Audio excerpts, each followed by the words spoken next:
오늘 본문 말씀을 준비하면서 저는 굉장히 무거운 마음으로 말씀을 준비했습니다. 총격의 사건이 일어나고 그 피해자들, 희생자들을 추모하고 기리는 마음으로, 아파하는 마음으로, 함께 우는 마음으로 제가 지난 한 주 동안 정말 이 설교 작성을 계속해서 하나님께 물어보고 기도하면서 아파하면서 다시 성경 말씀을 보면서 그렇게 한시도 거의 자는 시간이나 교회에 와서 사역하는 시간 외에는 모든 시간을 제가 이 말씀을 보는 시간을 가졌습니다. 하나님과 많이 공유하고 하나님과 많이 기도하는 시간을 갖게 되었습니다. 그러면서 하나님이 주신 말씀 몇 가지를 여러분들과 나누려고 합니다. 오늘 먼저 17절의 말씀을 보니까 예수께서 와서 보시니 나사로가 무덤에 있은지 이미 나으리라. 이에 예수께서 38절입니다. 같이 읽습니다. 시작. 이에 예수께서 다시 속으로 비통히 여기시며 무덤에 가시니 무덤이 구리라 돌로 막았거늘. 아주 간단한 내용입니다. 예수님께서 죽은 나사로를 찾아 무덤에 가셨다는 거예요. 어디에 가셨다고요? 무덤에 가셨다. 예수님 무덤에 가시다. 여러분, 이것은 당연합니다. 죽은 나사로를 살리기 위해서 예수님께서 무덤에 가셨다는 것, 그것을 어떻게 더 영적으로 해석할 수 있겠습니까? 바로 그 죽음을 직면했다라는 것입니다. 죽은 자를 무덤에서 찾지 어디에서 찾겠습니까? 그 무덤에 갔다라는 건 그 죽음을 직면하고 죽음을 직시했다라는 것이죠. 죽음을, 상실을 부인하지 않았다라는 것입니다. 나사로가 무덤에 묻혀 있다면 우리는 다른 곳 아닌 무덤에 가야 하고요. 현실이 어둠이라면 우리는 어둠을 직시해야 합니다. 지금 달라스는 어둠 가운데 있습니다. 저는 이번 총격 사건으로 인해서 목숨을 잃은 그 영혼들, 그 상실, 그 슬픔, 어둠으로 인정하고 지금 직시하고 있습니다. 이것은 우리 이 땅의 이 시대의 이 지역의 비극이요, 또 이 땅의 어둠입니다. 여러분들 중에 혹시 시간 지나면 다 잊을 거야, 그분들 예수님 믿었다며 다 천국 갔으니까 됐을 거야 하는 마음으로 그냥 넘기는 것은, 그것은 우리 크리스천으로서 옳지 않습니다. 다시 말해, 무한하신 그분 하나님 없이는 그 터널은 끝나지 않는다라는 겁니다. 그분이 비춰주는 빛이 있어야만 그 터널은 끝이 나요. 아무리 상실을 시간과 세월로 이겨보고 다 잊은 듯하지만 폭풍우 한번 불면 그 겹겹이 쌓였던 모든 것들이 사라지고 그 아픔의 상처와 상실감은 다시 수면 위에 떠오르게 될 수밖에 없어요. 그런데 보십시오. 하나님을 믿고 예수 그리스도를 믿고 복음을 아는 자들, 그리고 예수님의 부활신앙을 믿는 사람들은요, 너무너무 사랑하는 내 남편, 내 아내, 내 자식을 먼저 보내고도요, 분명히 그 자리에서 이렇게 얘기합니다. 천국에서 만날 겁니다. 나는 그날을 소망합니다. 유한한 우리가 무한한 하나님의 무한한 복음 플랜 영원을 이야기할 때 현실을 이겨낼 수 있는 빛이 그때 생기는 거예요. 왜 우리가 매번 천국 환송 예배를 할 때 천국에서 만나보자, 천국에서 만나보자 합니까? 그냥 여러분들의 마음을 위로해 주시기 위해서가 아닙니다. 하나님은 무한한 하나님의 무한한 약속, 영원한 약속을 분명히 성경 가운데 적어 놓으셨기 때문에 우리의 현실 어둠의 그 끝을 낼 수 있는 빛은요, 무한한 하나님의 무한한 빛입니다. 전구 하나 켜서 되겠어요? 촛불 하나 켜서 여러분 그 터널을 달려보십시오. 금방 꺼집니다. 인간이 켜는 불은요, 뭘 해도 꺼나요. 그러나 하나님이 비춰주신 그 끝에 빛을 보는 사람들. 33절 말씀 보십시오. 예수께서 그가 우는 것과 또 함께 온 유대인들이 우는 것을 보시고 심령에 비통히 여기시고 불쌍히 여기사 이르시되 그를 어디에 두었느냐 이르되 주여 와서 보옵소서 하니 35절 시작. 예수께서 눈물을 흘리시더라. 같이 우셨다라는 거죠. 예수님 함께 우시다. 첫 번째 뭐였어요? 예수님 무덤에 가시다. 두 번째는 예수님 함께 우시다. 여러분, 우리 달라스는요, 제가 이 지역 신문에서 글을 써달라고 그러더라고요.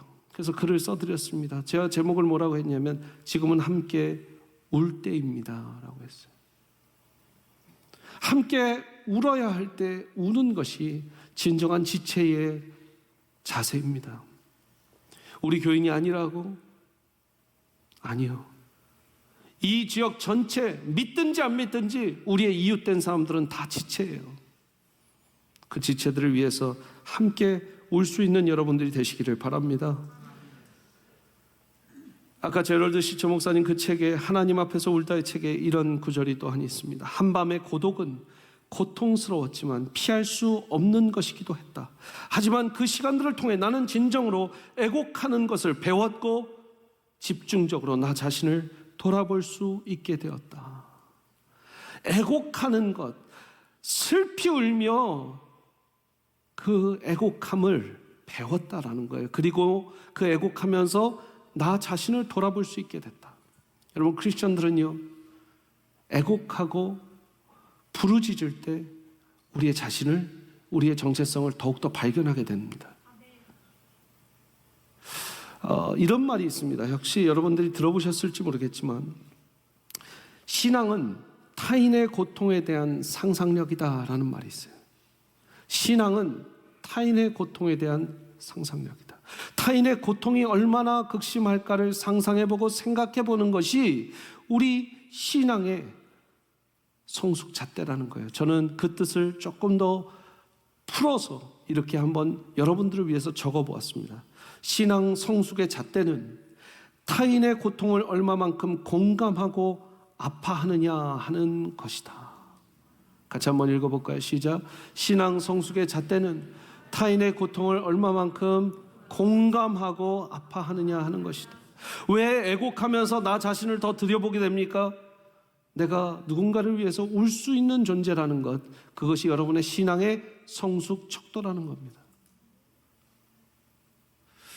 제가 이번에 많이 회개한 일이 있습니다. 2023년만 해도 미국에는 총기 사건이 200번이나 200회가 벌써 일어났어요.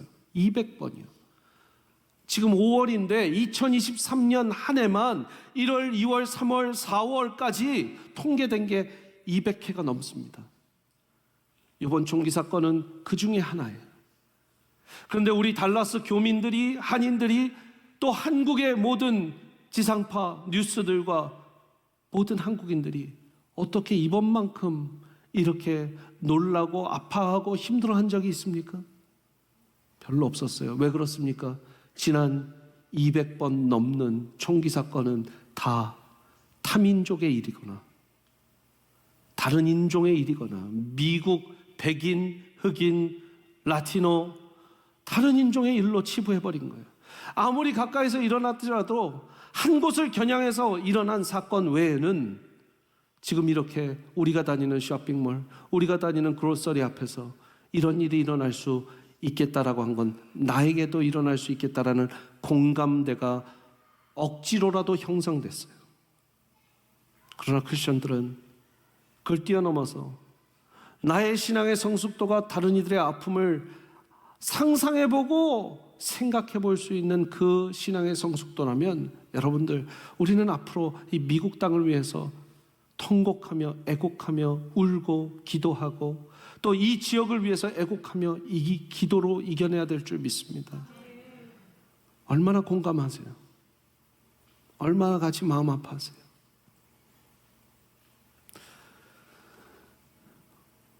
한국인이 피해받기 때문에, 한국인이 희생됐기 때문에, 그것도 젊은 가정이 희생됐기 때문에 우리가 더욱 안타까워하는 것 그 이상으로 모든 생명이 소중하고 모든 인종의 영혼들이 소중하고 그 가정들이 소중한데 우리는 이제까지 너무 그 공감대가 없었다라는 겁니다. 함께 울 수 있는 크리스천이 되어야 합니다. 로마서 12장 15절에 즐거워하는 자들과 함께 즐거워하고 우는 자들과 함께 울라. 고린도전서 12장 26절에 만일 한 지체가 고통을 받으면 모든 지체가 함께 고통을 받고 한 지체가 영광을 얻으면 모든 지체가 함께 즐거워하느니라. 이웃들과 함께 울고 이웃들과 함께 웃는 것, 그것이 세미한 교회가 세계, 미국, 한국을 그리스도께로 하는 과정에 분명히 필요한 일이에요. 세계를 얘기하기 전에, 미국을 얘기하기 전에 옆에 이웃들과 함께 울 수 없는 자가 어떻게 세계, 미국을 품습니까? 이웃이 크리스천 아니라고, 다른 인종이라고, 다른 종교라고 배제하면 안 돼요. 여러분, 선한 사마리아 사건을 아시죠? 강도 만난 이를 치료해줬던 사람은 결국 사마리아인이었어요. 예수님께 묻습니다. 도대체 우리의 이웃이 누구입니까? 그렇게 내 몸 바쳐 사랑해야 될 이웃이 누구입니까? 예수님은 이 사마리아 사건으로, 선한 사마리아 사건으로 말하는 거예요. 너는 누구의 이웃이 되길 원하느냐? 우리 세미한교회 성도 여러분들, 여러분들은 한인사회 동포들만의 이웃이 되길 원하십니까? 아니요. 우리는 더 나아가서 이 달라스 전 지역의 이웃이 되어야 합니다. 이렇게 어둠과 절망 가운데 직면하는 가운데 우리가 해야 하는 일이 있습니다. 41절 말씀이에요. 돌을 옮겨놓으니 예수께서 어디를 우러러보셨대요? 눈을 들어 우러러보시고 하늘을 보셨다는 거예요. 저를 보십시오. 예수님은요, 가장 깊은 어둠과 고통 가운데 겟세마네 동산을 찾으셨어요. 왜요? 하나님과 함께하는 임재의 시간. 지금 이 나사로가 죽는 가운데 하나님께서 괴로워하시고 함께 우시는 과정 가운데, 이 상황 가운데 하나님은 다시 한번 하늘을 보십니다. 여러분, 땅에 소망이 있는 것이 아니라 하늘에 있는 줄 믿으시기 바랍니다. 이 절망의 터널을 지나면서 땅만 바라보고 터널을 지나는 사람들은요, 밖에서 빛이 비춰와도 땅이 어떻게 되는지 몰라요. 앞이 어떻게 되는지 몰라요. 하늘을 바라봐야 돼요. 하늘을 바라봐야 돼요. 하늘을 우러러, 이렇게 얘기하시죠. 항상 내 말을 들으시는 줄 내가 알았나이다. 42절. 항상 내 말을 들으십니다. 그리고 뭐라 합니까? 항상 41절 끝에 내 말을 들으신 것을 감사하나이다. 제 기도 듣고 계시죠? 제 마음 아시죠? 늘 하나님 지금 제 마음 아시죠? 제 기도 늘 듣고 계시잖아요. 이게 하나님을 경외하면서 사는 사람들의 마음이에요. 달라스요, 세미안이요, 하늘을 우러러보라. 마지막으로 예수님은 죽은 나사로를 살리셨습니다. 무덤에 가셨습니다. 함께 우셨습니다. 죽은 나사로를 살리셨습니다. 할렐루야. 죽음이 있으므로 다시 살리는 역사가 있습니다. 죽지 않은 사람을 다시 살린다고 이야기하잖아요. 맞죠? 아픔이 없는 사람에게 치유를 얘기하지 않습니다. 치유라는 단어는 아픔이 있기 때문에 치유가 생긴 거예요. 단절과 절망이 있기 때문에 회복이라는 단어가 생긴 겁니다. 죽음이 있기 때문에 다시 사는 부활에 대한 이야기를 할 수 있는 것이에요. 잃었지만 얻을 것이라고 얘기한 오늘 설교 제목처럼 우리는 잃어버렸기 때문에 다시 찾았다고 말할 수 있는 것이에요. 모든 성경의 스토리는 우리가 죄를 지었고 하나님과의 관계가 단절되었기 때문에 예수 그리스도께서 오셔서 그 단절된 관계를 회복하시는 거예요. 우리의 마음과 영이 완전히 하나님 아닌 사단마귀에게 정복당했기 때문에 하나님께서는 사슬을 풀으시고 생명권세로, 사망권세에서 생명권세로 옮기시는 거예요. 죽음이 있기 때문에 다시 사는 일이 있습니다. 사도행전 말씀도 보면요, 여러분, 끔찍한 스데반 돌로 맞아 죽었던 그 순교 사건이 사도행전 7장입니다. 8장에는 빌립이 이 사마리아에서 엄청난 부흥을 일으키고 광야로 가서 에티오피아 내시를 전도시키는 장면이 나옵니다. 스데반 집사의 순교가 있었기 때문에 사마리아에 부흥이 있는 거예요. 바울의 목숨 걸고 하는 그 전도 여행이 있었기 때문에 이후 모든 소아시아와 유럽에까지 예수님의 교회는 생겨난 겁니다. 죽은 나사로는 죽었기 때문에 다시 살은 것처럼, 사랑하는 여러분, 우리는 이 죽음 끝에 분명히 빛이 있다라, 어둠 끝에 빛이 있고 죽음 끝에 생명 권세가 있다라는 걸 분명히 알 줄 믿습니다. 안타깝게 먼저 천국에 간 그 영혼들은 분명히 그날, 이 마지막 날에 저와 여러분들과 함께 부활한 몸으로 다시 살 줄 믿습니다. 천국에서 그 사랑하는 유가족들과 다시 만나는 날 올 줄 믿습니다. 왜요? 죽음을 경험했기 때문에 다시 사는 것을 이미 우리보다 먼저 준비하고 있는 것입니다. 이 과정 가운데 예수님께서 모든 일을 하셨어요. 가서 우시고, 가서 살리시고, 나사로야 나오너라 하면서 말씀으로 그 죽은 생명을 살리셨는데, 우리 인간들에게, 그 모여있는 사람들에게 시킨 일이 있습니다. 딱 두 가지 일을, 심부름을 시키셨어요. 39절 말씀 보십시오. 예수께서 이르시되 뭐를 옮겨 놓으라? 돌을 옮겨 놓으라. 절 보십시오. 그 깜깜하게 앞뒤가 막힌 그 터널에 돌을 옮기는 과정은 우리가 하는 거예요. 빛을 비춰주시는 분은 하나님이 하시는 거예요. 그러나 그 터널과 끝에 만약에 돌로 막혀 있다면, 사람의 인간적 절망과 인간적 그 어둠 가운데 돌이 막혀 있다면, 하나님께서 그 돌을 치우는 작업을 누구한테 시키세요? 믿는 자들에게 시키는 거예요. 그러면 빛은 누가 비추신다? 하나님이 비추시는 거예요.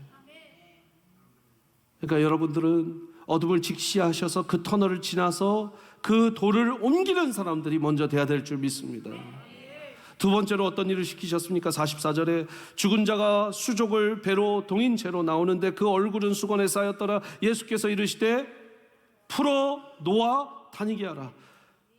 그 배로, 삼배로 묶어놓고 이 붕대로 이렇게 묶어놓은 것처럼 얼굴을 천으로 다 이 수건으로 덮었어요.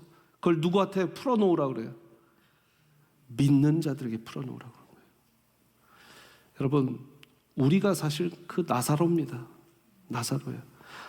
하나님이 하나님의 사람들, 다른 여러분들에게 복음을 전한 사람들을 통해서 이걸 풀어줬어요. 그럼 우리는 다니면서 뭐 해야 돼요? 내가 죽었는데 다시 살았습니다. 내가 사망 권세에 있었는데 생명 권세로 옮겨졌습니다. 내가 어둠 가운데 있었고, 우울함에 있었고, 절망에 있었고, 모든 피해의식에 있었고, 과거에서 그냥 트랩이 돼갖고 빠져나오지 못하고 있었는데, 하나님께서 나를 살리셨고 그 빛을, 터널 끝에 빛을 보여주셨습니다. 풀어놓으시니 다니면서 하나님을 찬양하는 거예요. 저와 여러분 다 나사로예요. 저와 여러분 다 나사로예요. 다 죽었다 살아난 사람들입니다. 그러니까 하나님 뭐라고 하세요? 풀어놓아 다니게 하라. 사랑하는 여러분, 저는 한 주 동안 정말 아까 말한 것처럼 그 공감, 하나님이 아프게 하신 것, 하나님 마음도 그만큼 아프셨던 것 같아요. 여러분, 사실 자식을 먼저 보낸 그 아비 어미의 그 마음, 그것도 이런 끔찍한 사건으로 자기의 딸을 묻고 자기 아들을 묻고 손주를 묻었던 그 마음은요, 어떤 인간의 말로도 위로가 안 됩니다. 어떤 인간의 말로 위로가 안 돼요. 그런데 하나님은 그 마음을 아세요. 왜요? 자기 아들 독생자 예수 그리스도를 끔찍하고 처절하게 십자가에 못 박혀 죽는 것을 보았기 때문이에요. 그러니까 그분들이 가셔야 할 것은 하나님 앞에서 우는 거예요. 하나님 앞에서. 그것을 또 공감하고 옆에서 토닥여주고 같이 기도하는 사람은 누가 돼야 된다고요? 저와 여러분이 되는 거예요. 그러다 보면 하나님께서 그 가정에도, 유가족에게도, 이 지역에도, 한인사회도, 미국 모든 사회에도 그 터널 끝에 있는 하나님만이 주실 수 있는 빛을 비춰주실 줄 믿습니다. 터널을 피하지 마시고 직시하십시오. 터널에 들어가십시오. 저와 함께 들어가셔서 이 터널 끝에 빛을, 하나님 주시는 빛을 밝히 비출 수 있도록 돌을 옮겨놓고 묶였던 것을 푸는 저와 여러분들이 되시기를 바랍니다. 기도하시겠습니다.